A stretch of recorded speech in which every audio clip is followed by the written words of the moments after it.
Welcome back, everybody. Gabe Rock back on the mic once again. Still trying to do stuff different, right? I'm trying to figure out how there's a different background here because I'm trying to do this video stuff, and I think I'll say full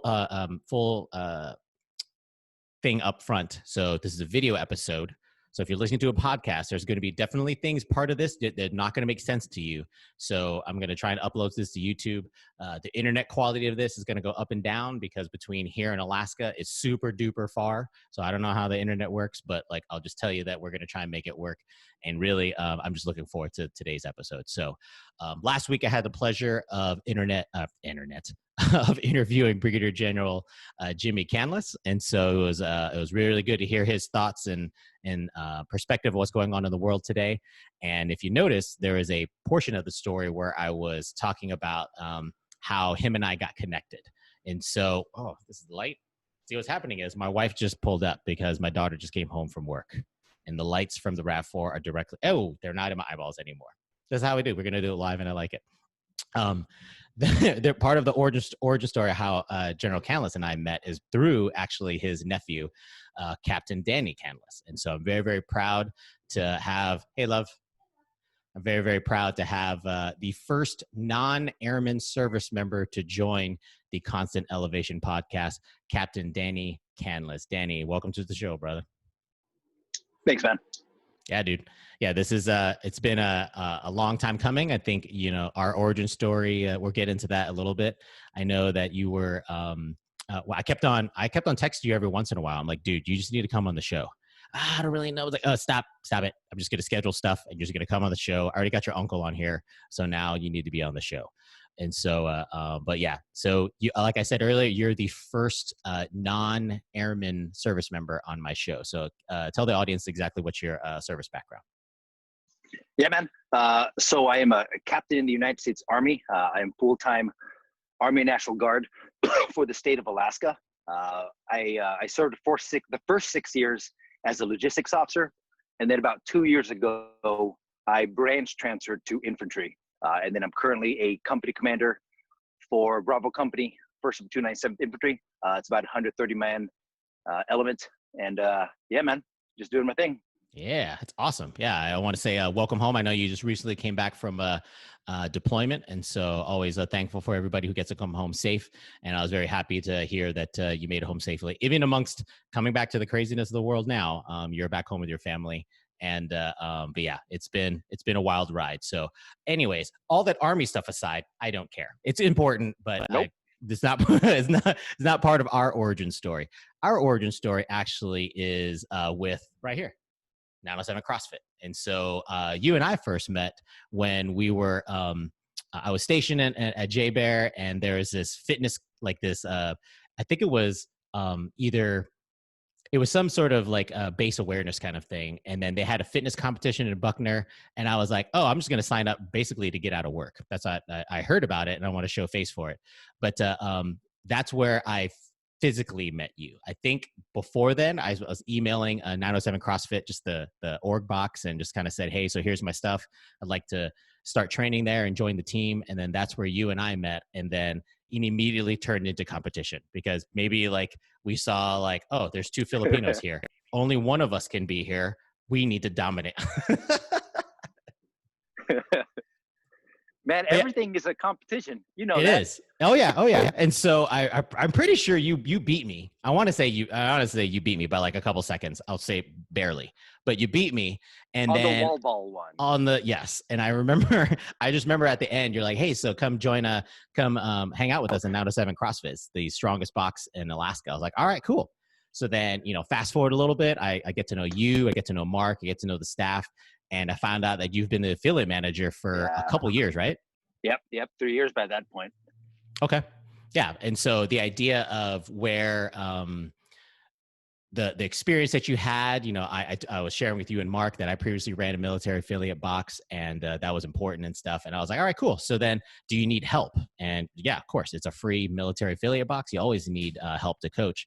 So I started to coach there a little bit. Then I offered up. I just remember there was actually that one meeting where we were talking about like, hey, so you've been doing it for 2 or 3 years, and Mark and other things going, you guys were honestly getting burned out. There's a lot of stuff going on, and you had other priorities, and they were looking for somebody to take the helm. And then you guys were like, looking at me. I'm like, I know. Jesus, I was going to raise my hand anyway. You don't got to peer pressure the crap out of me with that. We're gonna vote you on the island regardless. There's no write-in ballots. Get the fuck out of here. And so, so it ended up becoming a thing where we were going to be, I took over as affiliate manager for the remaining time I was there in Alaska, and I really enjoyed it being, part of the crew and kind of expanding the coaching staff as well as all the athletes that were there. And I really think that's one of the benefits of just, when you go around the country or around the world, fitness is a universal language. And so when I could walk in and you guys were very welcoming, as far as even I'm some random Air Force guy. Absolutely. I want to say Amanda thought I was some random like Army captain. I was like, no, I'm something else. Oh, that motherfucker, that's what happened. We're in a group text. Yeah. And then I said something, and then you were like, actually, it's Lieutenant Colonel Avila. And I'm like, dude, nobody, why did you? Yeah, no one cares here. Nobody cares, but I just remember someone's like, who this? Who's 520? Oh, that's Lieutenant Colonel Avila. Like, you motherfucker. But yeah, so those are some fun stories as far as you and I meeting each other and kind of having a lot of conversations, both on the fitness realm as well as leading our respective units. Oh, yeah. You and I had a lot of conversations about how we approach leadership challenges and stuff like that. And so before we get into, I got a couple questions I want to ask you, but before we get into that, so the reason why I'm in my garage recording this and the internet sucks, I'm going to have to do some editing here, it's because we're going to do squats. I mentioned earlier that like there's a high chance that if you listen to this, it may not make sense, but watching it may make sense. So Danny and I, we're going to actually start off let's do 15 air squats. And then I'm going to start the clock after that. Every 5 minutes, we're going to do some back squats. So, okay, 15 air squats. Let's go.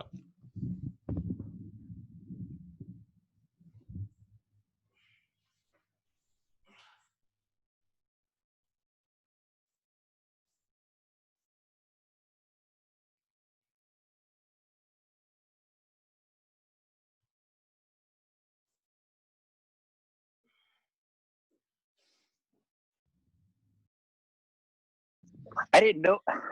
Dude, it's going to be a sweat city in here. What? What'd you say? I didn't know you were going to do them so fast. Come on, man. All the Filipinos, we're just genetically made for squats. So everybody knows that. So, okay. So now I'm going to go like this. You're just really small. Oh, fuck. Also that, asshole. So on the 5-minute mark, we're going to do 2, 1, go. We're going to do back squats. We're going to do triples. And so we already have 135 loaded up here, and we're just going to keep on going up in weight.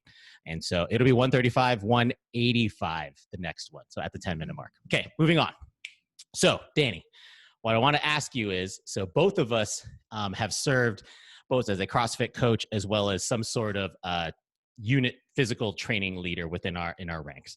And so how do you think those opportunities as far as being a coach or being a physical fitness training leader in your formations translates to being a better leader in your respective unit? Yeah, absolutely. Regardless of rank, position, everyone has influence in a unit. What's beautiful about physical training is that there's no rank involved. Doesn't matter if you're a colonel, airman first class, private first class. PT is PT. And you've said this before, 135 to me is the same as 135 to that female E3 or that male 07. Doesn't matter. Yep. The tangible benefits you don't need to argue with. Improves confidence, improves physicality, improves strength, endurance. But I think there's definitely something to be said about the intangible. For instance, confidence, public speaking ability, time management, group management, organizational skills, and just all around preparing for class, either that CrossFit class or just unit PT. if you can prepare for a 1 hour class, then you're going to nail a briefing to the squadron commander, battalion commander. It doesn't matter. And I personally reap benefits of that growing up as a company grade officer just by coaching CrossFit. Yeah. Yeah, that's totally spot on. There's definitely, I laid out my expectations for anybody who is a PTL in my unit. They're like, hey, so you need to come prepared and have your hour nice and organized. Like you're going to start on time, have your warm up, have your workouts directly related, organized, make sure that it's inclusive. So don't do something that's super duper crazy. Don't program like a 10K run or something stupid where the unit's going to they're going to fall out and nobody can follow them. And warm it, everybody cool down together. Make sure you have people, bringing in the people who may be falling behind a little bit, but making sure, and I told them all, I'm like, make sure you have that stuff squared away, because if you don't, then I'm going to lead PT and you don't want that. And so they're like, what do you mean? I'm like, just fuck up one time and then you'll find out. So then we're doing some crazy sprints. Not that they messed it up, but like, it's a thing of, they would start like, if PT starts at 07, then it starts at 07, and they're like kind of messing around. It got to like 0702. I'm like, guess what? Boom, you're done. Move. Colonel Villa takes over. Oh, we don't like this. I'm like, yo, you're never gonna like this. And so, but part of it though is it's the expectations of like, no, have your shit together. And I completely agree with you. If you can organize yourself and get the right things done for the PTLs, and then make sure you lead the organization, there's a direct translation to your work center. If that's going to be out in the field doing a mission brief or preparing for something to go, out in the field, whatever, all those things, our physical training space is almost like a petri dish. It's a place where we can practice our skills as leaders to make sure if we can do it here, we can do it out here. Absolutely. And one of the things I judge my lieutenants off of is how they run PT. Do they have a timeline? Can they brief me what they're doing beforehand? Do they? Oh shit. The internet got really slow, but I'm listening. Are you prepared, essentially? So I'm going to fill in because it's down. Do they introduce everyone? Do they make it inclusive? You're right. If they can succeed in the gym where it's less forgiving, they're going to do well on the battlefield because they actually give a show. I know. Yes, no, I agree. I think, especially for if it's a young lieutenant or a young NCO, giving them the opportunity. And so one of the things is, even if they fail at PT, it's not the end of the world. It's, oh shit, I got to do squats.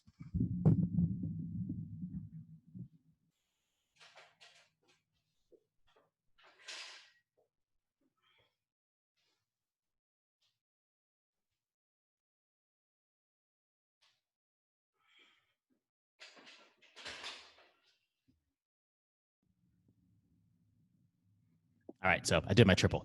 So in the end, PT is not a life or death kind of situation, right? But it's definitely important for those young generation of leaders to make sure they build the confidence and they know how to organize their time, organize their thoughts, organize how you're going to carry out a mission of being a PT session, because those are important. And so offering them the time and the right people who have the right personalities can help move their leadership skills forward, and they become stronger leaders. I mean, like, they're going to be in front of the formation. There's positive things. People see them. They see them either making the mistakes or they see their personalities. Hopefully it's for positive reasons. It's not going to be for negative reasons, because they're not just the coach out there just yelling for the sake of yelling's sake. It's definitely important to make sure that the right PT leaders, and maybe even you want to call it the right influencers within the unit. It doesn't matter exactly if they are the most physically fit person or persons. It matters if they have the right motivation, if they have the right core values that they want to try and lead lead from the front. And I think being a physical fitness training leader is one of those key things. So Danny's moving his camera to try and get more internet, because hey love, we're trying to do better things here. So Danny, you and I have, we've been in the CrossFit world for a long time. And so how do you think, especially if anybody else is paying attention to all the craziness going on in the CrossFit world right now, how do you feel that the CrossFit methodology is very inclusive? It actually brings more people together versus dividing people. Yeah. So you and I talked about this right before, but there's that quote from Greg Glassman. I hate to say it, but needs vary by degree, not by kind. We each have a certain level of physicality or minimum work requirements that we have to hit day to day in our lives. Right. Yours are a little different than mine, but at the end of the day, we both have to be able to run, shoot, move, communicate. Mm-hmm. We both have to. Me to a different degree than you. So that's what's beautiful about CrossFit is that, we all have to understand how to move our bodies through time and space. And that's what makes it inclusive. Let me backtrack a little bit. Not everyone needs to snatch 225. Right. But the benefits of snatching 225 or even just moving a barbell through time and space benefit everyone in general. Everybody. All age exactly. groups, all types of so absolutely. Yeah, I think there's a the idea where when we were coaching, there was no like we only accept active duty or guard or service members, right? Because even within the service members, clearly there's different there's operators and there's admin people, there's services people, there's all kinds of flavors within their respective services.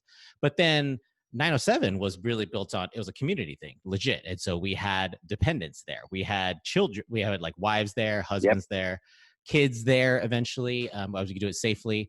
We ended up doing a lot of safe things going on there, and we accepted everybody coming through the door. And we treated everybody with respect, wanted to make sure that they understood and I really liked how you and we held the ground like hard as far as we wanted to make sure we stayed true to the original CrossFit methodology. I think while some people wanted to be more competitive and trying to get into that, I think the demographic that we were serving in the JBear community was different, and I wanted to be more inclusive versus exclusive. And I told athletes before when I was the affiliate manager, I'm like, if you're looking to be competitive and be the best one in Alaska, by all means, you can do that, but that's not going to be the direction that we're going. And whether people not agree with me or not, that's beside the point.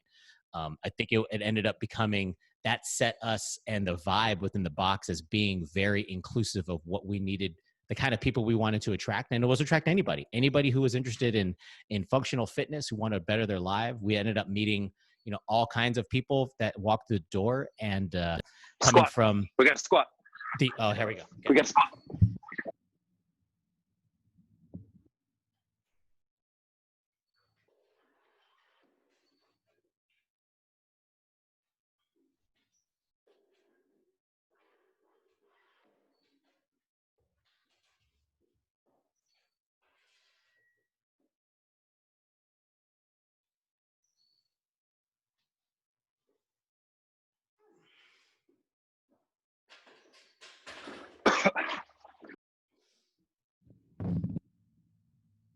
Good call on the squat. Okay, 185 for trips. So the idea of making sure that we were that 185 inclusive, looked a little heavy for you. The fuck, whatever. It's the internet. So, but no, we wanted to make sure that we were inclusive with as many people as possible to make sure that in the end, we became a stronger community. We ended up having the barbecues after stuff and just kind of hanging out with people, and then meeting each other randomly in the public and be like, oh yeah, I didn't realize you worked here. I didn't realize your family was doing this kind of other thing. So it ends up it really made us a stronger community by being as welcoming as we could by letting everybody in the door. Yep. I think there's something very intimate, that may be a strong word, about working out with other people in a group setting. You share your strengths, your weaknesses, your fears, your doubts. And some of the best times after a workout or right at the end, when regardless if you finish first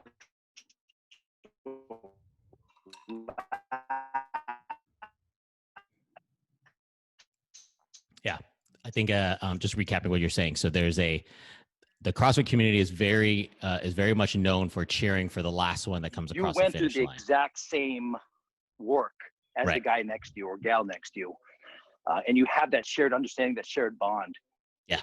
Yeah. It's if to group of that team dynamic and that camaraderie. Yes. So I'm going to recap because the internet was really slow as I'm recording it.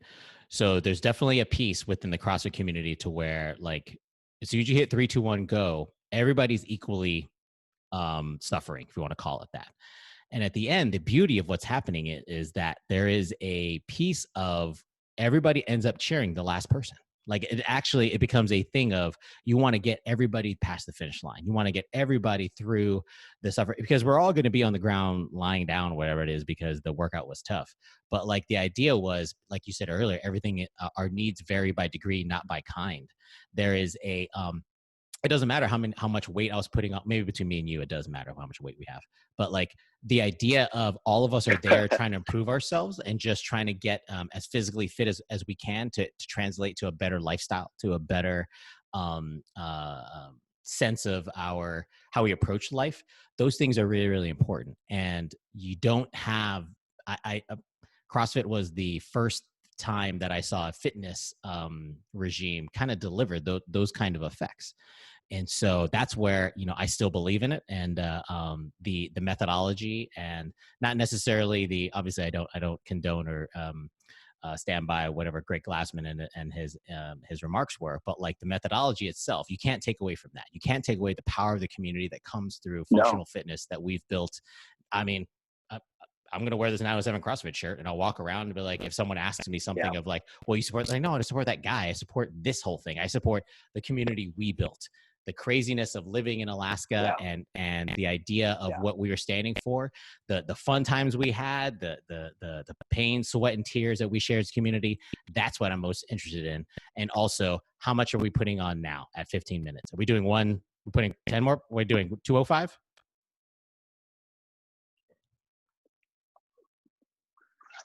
Yep, 205. I'm cool with 225. Okay, me too. Okay, go.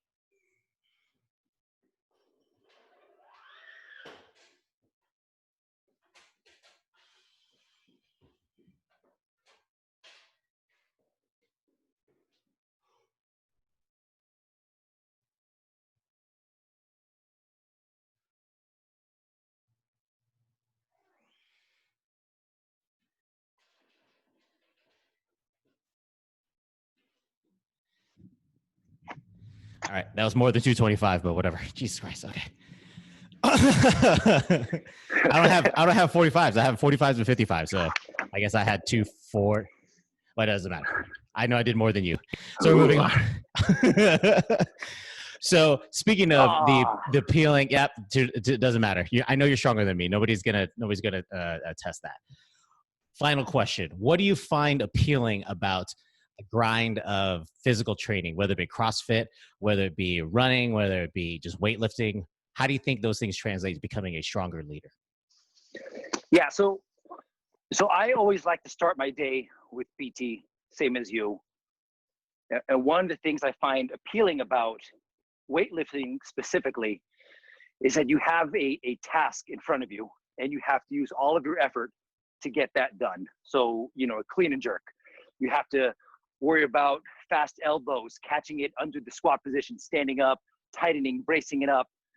There's a whole slew of things that you have to mentally and physically do in order to accomplish that task.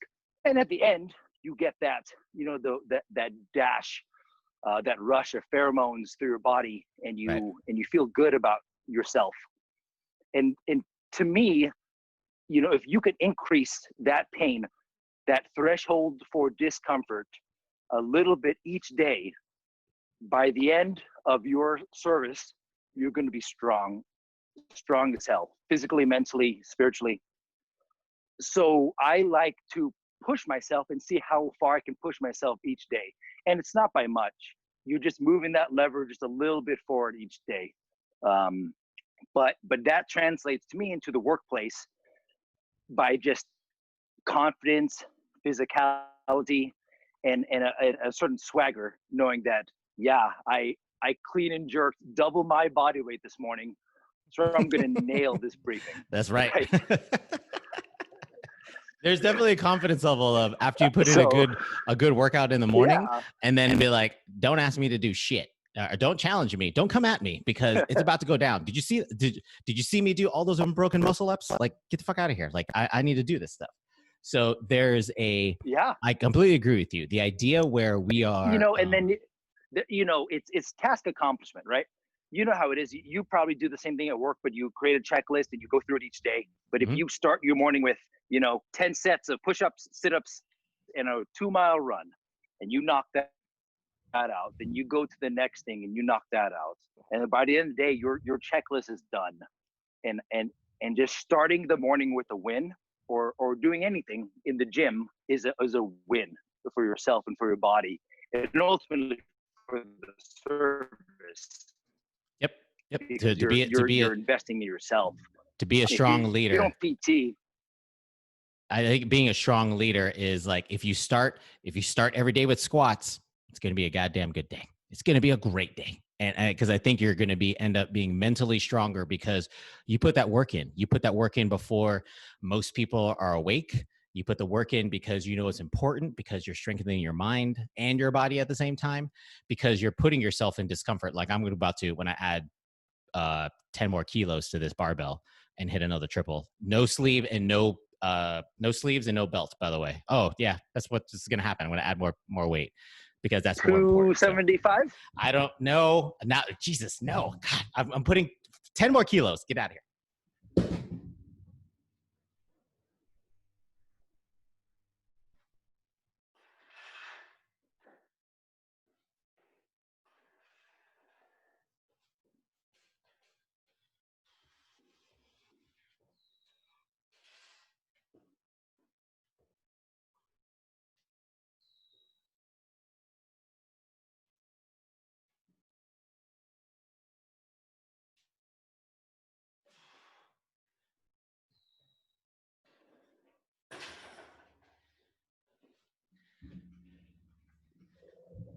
I don't like the fact that you're waiting for me, but that's beside the point.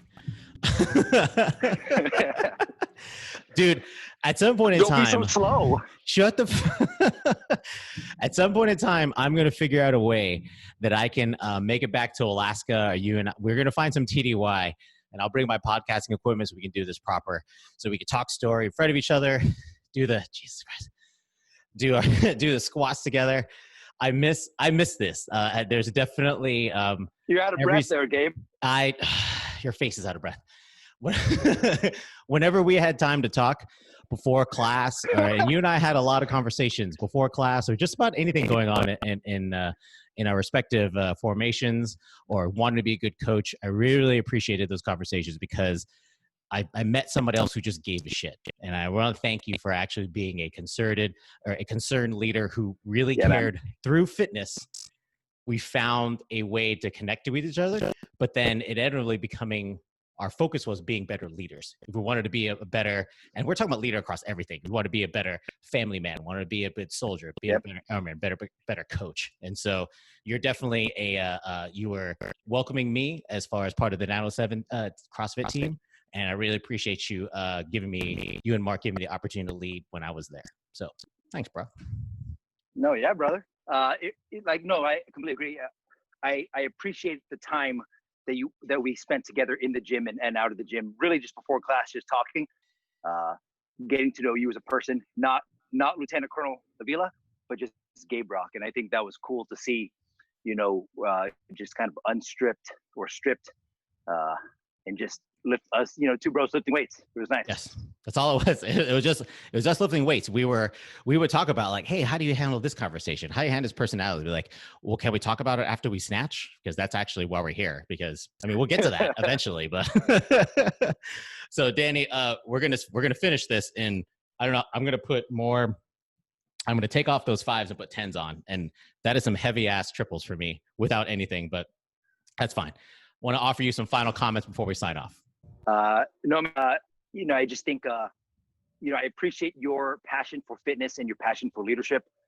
People don't think that the two intermix, but often I think for me, my best thoughts about myself and my leadership philosophy and who I am as a service member, as a father, as an athlete, come from by myself in the gym. And whether that be, a guy who likes to run or a guy who likes to swim, I think fitness is that avenue for self-reflection. And I appreciate your passion and your shared understanding of that. It's been nice talking to you. So I apologize for the bad internet connection. It's all good. But we'll do this live one day. Dude, between Maryland and Alaska, it's really far. And so I'll say that that's probably what's happening. No, it's all good. Again, this is not I'm not that level of professional where I hit a certain whatever. I'm happy just squatting with you again. That's above all. I'm gonna cherish this moment, and I look forward to you and I linking up again. And so I'll give a last minute shout out, obviously, to your uncle, General Canlas. And so I'm glad that he actually already had like the most highly viewed freaking episode of mine because he's a big deal. And so it was really cool to see that. But Danny, this is good stuff. I'm very, very glad to have met you in Alaska as part of my journey as an Air Force leader, as well as a CrossFit coach and everything in between. And I think I wish you the best of luck in your Army career. And as far as being the smaller Filipino between both of us, we're going to set up and be really good examples of what strong leaders can be out there. So, okay, so I'm going to end this. I'm going to put 10 more kilos on. We can't end this video with goddamn more weight on the bar. Well, I'm going to clean my weight.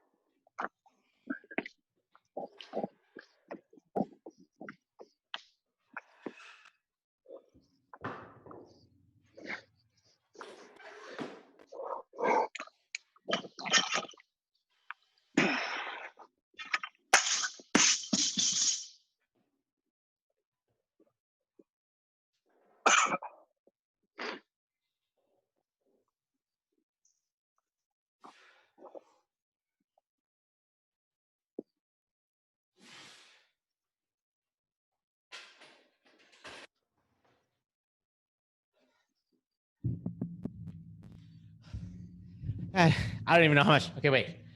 What is that? Well, I got 20, 25. I don't know how many kilos that is. I'll figure it out when I put it in I'll add it to the video. It's a lot of damn weight. Not as much as you. Whatever. I cleaned mine, but whatever. It's not a contest.